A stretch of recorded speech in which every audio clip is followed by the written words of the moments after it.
కాంగ్రెస్ పార్టీకి దూరంగా ఉంటున్న ఎమ్మెల్సీ విజయశాంతి అలియాస్ రాములమ్మ. మనం రాములమ్మ అని కూడా పిలుచుకుంటా ఉంటాము. తను గత కొద్ది రోజుల నుండి కాంగ్రెస్ పార్టీకి అయితే అటు పార్టీ వ్యవహారాల్లో కావచ్చు, లేకుంటే ఇటు మండలి సభలో కావచ్చు, తను కొద్దిగా దూరంగా ఉంటున్న పరిస్థితి కనబడతా ఉంది. దానికి గల కారణాలు ఏంటి అంటూ ఇప్పుడు గాంధీ భవన్లో కొంత గుసగుసలాడుతున్న పరిస్థితి కనబడతా ఉంది. అసలు ఎందుకు విజయశాంతి మరి పార్టీకి దూరంగా ఉంటుంది?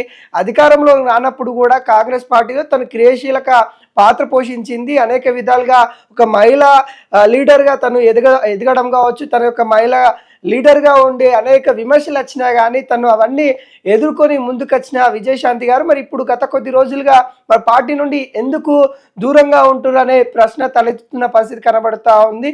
అయితే కాంగ్రెస్ పార్టీలో కీలక సమీకరణాలు అయితే ముందుకొస్తా ఉన్న పరిస్థితి కనబడతా ఉంది. కీలకమైన అంశాలపైన అయితే ఇటు నేతలు మాట్లాడుతున్న పరిస్థితి కనబడతా ఉంది. ముఖ్యంగా క్యాబినెట్లో ఉన్న మంత్రుల కోసము ఇటు రాములమ్మ తన యొక్క ఎమ్మెల్సీ పదవి త్యాగం చేయాలి అనే విధంగా కొన్ని రూమర్స్ అయితే వినిపిస్తున్న పరిస్థితి కనబడతా ఉంది. మరి ఈ అంశం పైన అంటే విజయశాంతికి ఇది తెలిపారా, లేకుంటే తనకి ఈ అంశం పైనే వాళ్ళకి ఇన్ఫర్మేషన్ ఇచ్చారా, అందుకే తను దూరంగా ఉంటుందా అన్నట్టుగా కొంతమంది సీనియర్ నేతలు చెప్తున్న పరిస్థితి కనబడతా ఉంది.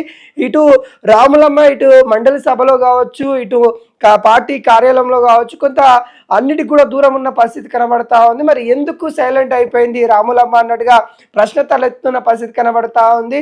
క్రియాశీలక పాత్ర పోషించి అధికారంలో లేనప్పుడు అనేక విధాలుగా విమర్శలైన తట్టుకొని అధికారంలోకి వచ్చిన తర్వాత తన యొక్క క్రియాశీల కార్యక్రమాలను గుర్తించిన హైకమాండ్ తనకి పదవి ఇవ్వడం జరిగింది, ఎమ్మెల్సీ పదవి ఇవ్వడం జరిగింది. తన ఎమ్మెల్సీ పదవి ఇచ్చిన తర్వాత కూడా తను చాలా ప్రశ్నిస్తుంది. ఖచ్చితంగా అధికారంలో ఉన్న ప్రతిపక్షంలో ఉన్నా కానీ తను ప్రజల పక్షంగా ఉంటుందని కూడా భావించారు. అసలు మండలి సభలో ఇటు రాములమ్మదే పైచేయి అవుతుంది, ఇటు మహిళా లీడర్లు అత్యధికంగా మాట్లాడే వాళ్ళు ఎవరూ లేరు, ఇటు రాములమ్మనే ప్రజల సమస్యలు మాట్లాడుతుంది అనే విధంగా ఇటు మండలి సభ ఉంటుందన్నట్టుగా అందరూ భావించారు. కానీ మండలి సభకి అటు విజయశాంతి గారు రాకపోవడము, అటు కొంత దూరంగా ఉండడం, ముఖ్యంగా గాంధీ భవన్కి దాదాపుగా ఎమ్మెల్సీ అయిన తర్వాత తను వచ్చిన సందర్భాలు చాలా తక్కువ ఉంది.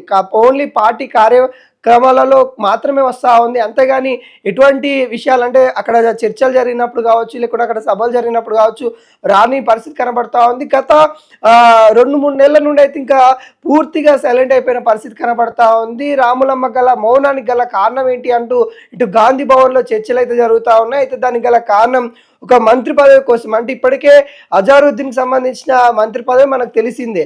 తన మంత్రి పదవి దాదాపుగా 6 నెలల లోపు తను ఎమ్మెల్సీ కావాల్సి తను ఇప్పుడు ఎమ్మెల్సీ హోదాన ఇవ్వాల్సిన పరిస్థితి ఇటు కాంగ్రెస్ పార్టీకి అయితే ఉంది. లేకపోతే తన యొక్క మంత్రి పదవి వెళ్ళే అవకాశాలు కోల్పోయే అవకాశాలు అయితే కనబడతా ఉన్నాయి.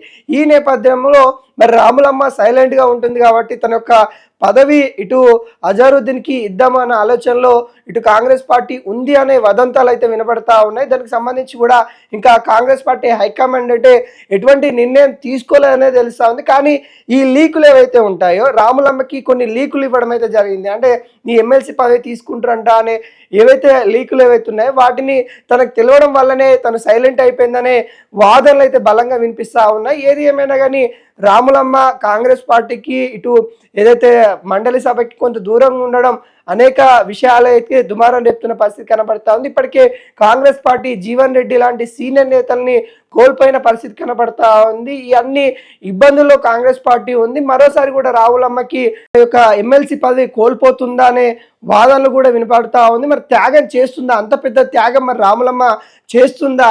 ఇట్లా ఇచ్చినట్టు ఇచ్చి పదవి ఇలా తీసేసుకుంటామంటే తను ఒప్పుకుంటుందా లేదా అన్నట్టు కూడా ఇటు ప్రశ్నలు అయితే తలెత్తున్న పరిస్థితి కనబడతా ఉంది. మరి చూడాలి రాములమ్మ వెనుక మౌనం వెనుక ఏం దాగి ఉందా అనేది కూడా మనం చూడాల్సిన పరిస్థితి కనబడతా ఉంది. మరి ఒకరి మంత్రి పదవి కోసం తన యొక్క ఎమ్మెల్సీ పదవి అధిష్టానం తీసుకుంటుందా లేదా అన్నది కూడా మరికొద్ది రోజులలో మనకి క్లారిటీ వచ్చే అవకాశాలు అయితే కనబడుతుంది. ఎందుకంటే నెక్స్ట్ మంత్ వరకే మరి అజారుద్దీన్ ఎమ్మెల్సీ చేయాల్సిన అవసరం ఉంది, లేకుంటే తన యొక్క మంత్రి పదవి పోతుంది. తనకున్న గడువు 6 నెలలు మాత్రమే నెక్స్ట్ మంత్తోని ముగిసే అవకాశాలు అయితే కనబడతా ఉంది. మరి అది హైకమాండ్ ఎటువంటి నిర్ణయం తీసుకుంటుందనేది కూడా చూడాల్సిన పరిస్థితి కనబడతా ఉంది.